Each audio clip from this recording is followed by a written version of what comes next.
हमने अपनी पिछली वीडियो में पढ़ा समास और समास के भेद।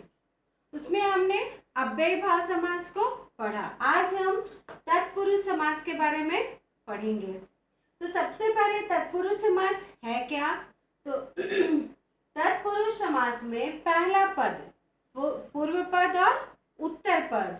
पूर्व पद हो गया पहला, उत्तर पद हो गया दूसरा। तो इसमें पूर्व पद गौण और उत्तर पद प्रधान होता है और इसमें पद के विभक्ति चिन्हों का लोप कर दिया जाता है। ठीक है, ये किताबी भाषा है कि इसमें पूर्व पद गौण और उत्तर पद प्रधान होता है। और हम समझने के लिए, याद रखने के लिए आसान तरीका अपनाएंगे कि तत्पुरुष समास में उत्तर पद की प्रधानता होती है और कारक के विभक्ति चिन्हों का लोप होता है। लोप का मतलब होता है छिप जाना, गायब हो जाना। ठीक है ना? तो तत्पुरुष समास में क्या होता है? प्रथम पद यानी पहला पद जो होता है उसकी कोई महत्वता नहीं होती है।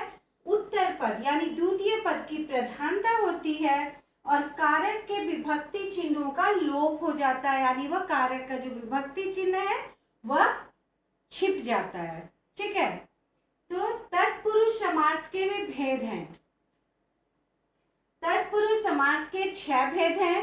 कर्म, करण, संप्रदान, अपादान, संबंध, अधिकरण। ठीक है, तो तत्पुरुष समास में हम लोग जब पढ़ते हैं कारक, तो कारक की विभक्ति चिन्ह कितनी होती? कारक के भेद कितने हैं? 8 है। कर्ता, कर्म, करण, संप्रदान, अपादान, संबंध, अधिकरण और संबोधन। तो कारक की जो विभक्ति है, पहला कर्ता और आखिरी संबोधन को छोड़कर कर्म से लेके अधिकरण तक जो है वो क्या है? तत्पुरुष समास के भेद हैं। इसको सिंपल सी बात समझने के लिए, जैसे कर्म में ग्राम गत, ग्राम को गत, गत मतलब होता है जाना। तो कर्म में क्या हुआ? ग्राम गत, ग्राम को गत। अब कर्ता ने होता है और कर्म को, ये हमारा क्या आया? इसमें कर्म को, कारक की विभक्ति कर्म में, दूसरे में क्या आ गया? ये को। तो कर्ता ने, तो कर्ता तो तत्पुरुष समास का भेद नहीं है। कर्म है तो कर्म का चिन्ह क्या हो जाता है? विभक्ति चिन्ह को। तो ग्रामगत, ग्राम को गत। गिरह कट, गिरह मतलब गांठ, कट मतलब होता है काटने वाला। तो गिरह को काटने वाला गिरह कट कहलाता है। इसमें भी आया को, यानी ये क्या है? कर्म का विभक्ति चिन्ह है। ये छिप गया, ये हट गया, ग्रामगत हो गया, को छिप गया।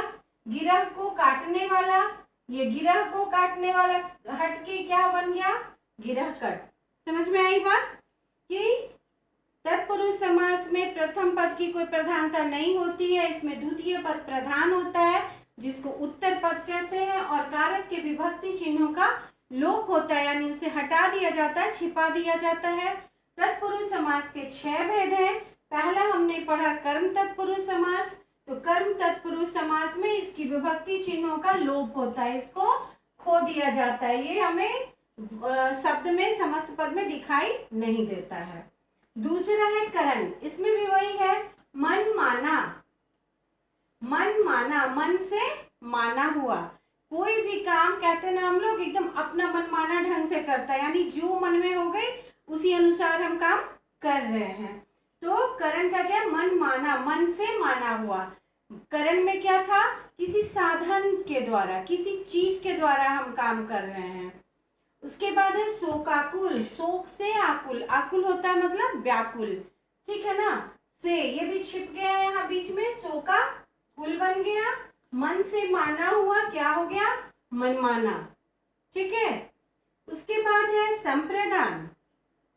संप्रदान में धर्मशाला, धर्म के लिए शाला। अब ये जो शाला, इसका मतलब क्या होता है?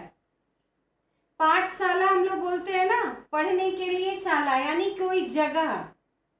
ठीक है, तो धर्म के लिए शाला क्या हो गया? धर्मशाला।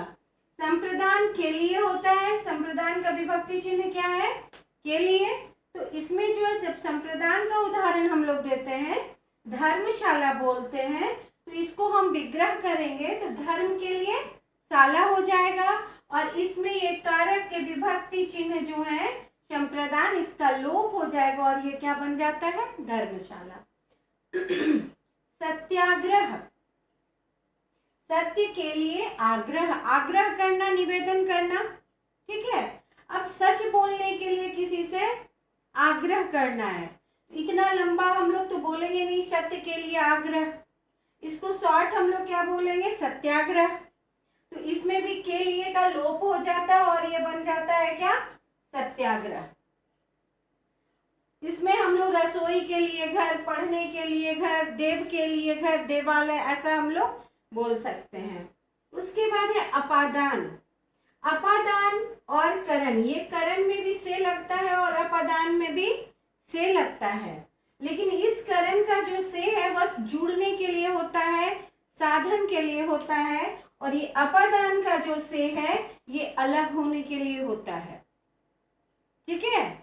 अब है जन्मांध, जन्म से अंधा, मतलब वो जन्म से ही नहीं देख सकता, दृष्टि उसकी बिल्कुल जन्म से ही नहीं है। तो ये जो से है ये कारक का विभक्ति चिन्ह है, ये दिखाई देना और नहीं दिखाई देना इसके अंतर को बता रहा है। नकटा, नाक से कटा, ये क्या हो गया, जिसका नाक कटा हुआ है, यानी कि नाक है कट गया तो ये अलग हो गया। हम लोग शुकनखा का उदाहरण दे सकते हैं, उसका नाक जो है लक्ष्मण जी ने काटा था, तो वो नाक जो है शुकनखा के शरीर से अलग हो गया, वो अलग होने का भाव बता रहा है, इसी के लिए ये क्या हो जाता है, अपादान। करण में क्या होता है, साधन जोड़ के, अपादान में क्या होता है, वो अलग करना, डरना, तुलना करना। उसके बाद है संबंध, संबंध से पता चल रहा होगा किसी से एक दूसरे का रिश्ता बताना, संबंध बताना। जल धारा, जल की धारा, है ना, हम लोग यहाँ बोल सकते हैं जल धारा, यानी जल की धारा बह रही है, ठीक है। का, के, की, रा, रे, री, ना, ने, नी, ये संबंध का विभक्ति चिन्ह है, जिसको हम लोग परसर्ग भी बोलते हैं। दूसरा है लोकसभा, लोगों की सभा, ये इसमें विभक्ति चिन्ह है, ये छिपके, ये समस्त पद लोकसभा बन गया, जलधारा का की छिप गया और ये समस्त पद क्या बन गया, जलधारा। हम लोग बोल सकते हैं गंगा जल, गंगा का जल, वो जल तो है लेकिन कहाँ का है, गंगा का, जिसमें कि हमारा किसी से कोई रिश्ता बता रहा होता है, वह संबंध तत्पुरुष समास कहलाता है। उसके बाद है अधिकरण, अधिकरण में क्या होता है, में पर, अधिकरण का विभक्ति चिन्ह क्या है, में पर, में मतलब किसी चीज के अंदर, पर मतलब किसी चीज के ऊपर, ठीक है। तो अधिकरण आप बीती, है ना, आप पर बीती, खुद पर जो बीतता है, चाहे वो सुख के दिन हो चाहे वो दुख के दिन हो, जो मनुष्य खुद से अनुभव करता है उसको आप बीती कहते हैं। इस पर क्या आया, ये पर, यानी ये क्या हो जाता है तुम्हारा अधिकरण का विभक्ति चिन्ह। सिर दर्द, अब सिर के ऊपर में तो दर्द नहीं होता है, सिर के अंदर में दर्द होता है, महसूस होता है ना, तो सिर दर्द यानी कि सिर में दर्द, अधिकरण का विभक्ति चिन्ह है पर और में, ठीक ना। अब ये आप बीती, आप पर बीती, सिर दर्द, सिर में दर्द, यानी सिर के अंदर में दर्द होना, तो ये में हो गया अंदर और ये पर हो जाता है किसी चीज के ऊपर, ठीक है। तो हमने भी पढ़ा तत्पुरुष समास और उनके 6 भेदों को। तत्पुरुष समास में द्वितीय पद की प्रधानता होती है और कारक के विभक्ति चिन्हों का लोप होता है। इसके भेद कितने हैं, 6, कर्म, करण, संप्रदान, अपादान, संबंध और अधिकरण। इन सब में कारक की विभक्ति चिन्हों का लोप होता है, वह हो जाता है। उसके बाद है तत्पुरुष समास के निम्नलिखित 2 उपभेद हैं। ये तो भेद है हमारे 6 और उपभेद भी है, कौन कौन, कर्मधारय और द्विगु, ठीक है। तत्पुरुष समास के 2 उपभेद हैं, कर्मधारय और द्विगु। हम लोग अपनी अगली वीडियो में कर्मधारय समास और द्विगु समास के बारे में पढ़ेंगे। जय माता दी, धन्यवाद।